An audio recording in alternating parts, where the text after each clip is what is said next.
waxaan nahay wahdi wuxuu yiri dadow bismillaahi kow damiirka adeegi iyo dareenku wuxuu aqbalay dawaadii iyo qalinka yaal dan weyn baa laga lahaa dadka loo soo dejiyay inay wax ku daabacaan dibkuu dhige kula degi iyo jahli waa cudur ku dila aqoontana daawi iyo difaaci nolosha weeye damiinka ma oonbaxo ruux daali ma gaaraye dulucda aan idiin sawir koonkani waa daar qafilan wax kastuu rabbi dooni iyo dadkana ku dhex beer ilaah furaha daakhilkeeda hoos deeq iyo waxa maal ku jira dirbaba lagu maamushee u sahlay dadka inay helaan dawgaa noloshee dahsoon dayaxa noo muuqda iyo dagaariga loo haweystay inuu ka war doono aadmi lagu diirsaday waa aqoon jahligu waa daah madow wuxuu daadahaynayaa wax kastoo nafta u daran ilayska ku dayranee inuu nagu dego u diida difaacee naga xajiya lagu diirsaday waa aqoon ujeedka rugdooxiisa inaan durbaba soo gudliyo ayaan dhigi daaqsingeen malaha waad i daahsateene aan soo duubay maqla doodayda aqoon ka hadal masalka loo daliishan karo dadkuna fahmi kara dhammaan haddaan dayay waa sida adoo dalandooli socod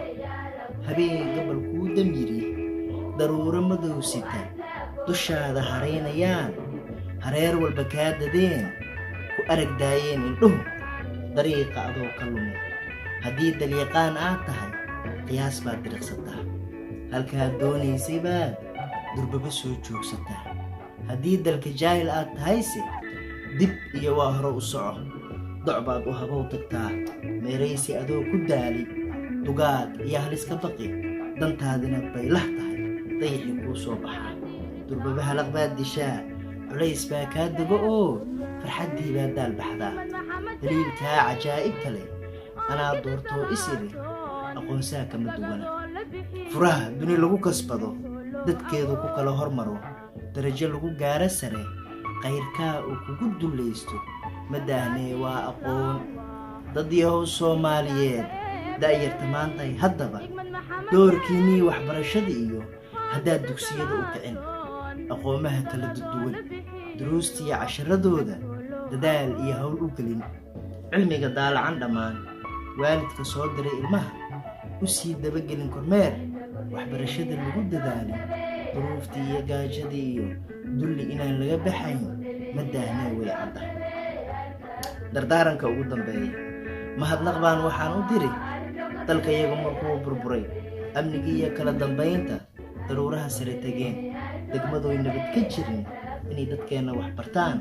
da'yarteenna iskuul tagaan aqoon-yahankii dalbi iyo macallimiintii duubatayee riskiga ku gudbiya daruusta iyaga mahad baan u dirayaa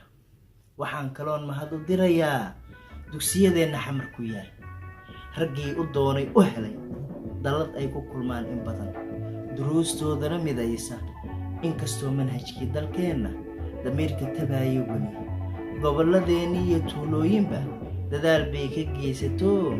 daarteennii wasaaradeed ducdeedii ayay gasho dalladda sayf noo degtay ducay mahad baan u dirin doorkeedana ilaawi mayno seefoo quramaa hadalladuhu way badnaayeen ha yeeshee taan anigu ku soo ababay ee aan wax ka soo minguuriyey ayay ahayd dalladda sayf saasaan mudnaanta koowaad u siiyey dhammaan dalladaha kale iyo manaahijta waxbarashada ah ee asaasiga ah way wada mahadsan yihiin ballanteena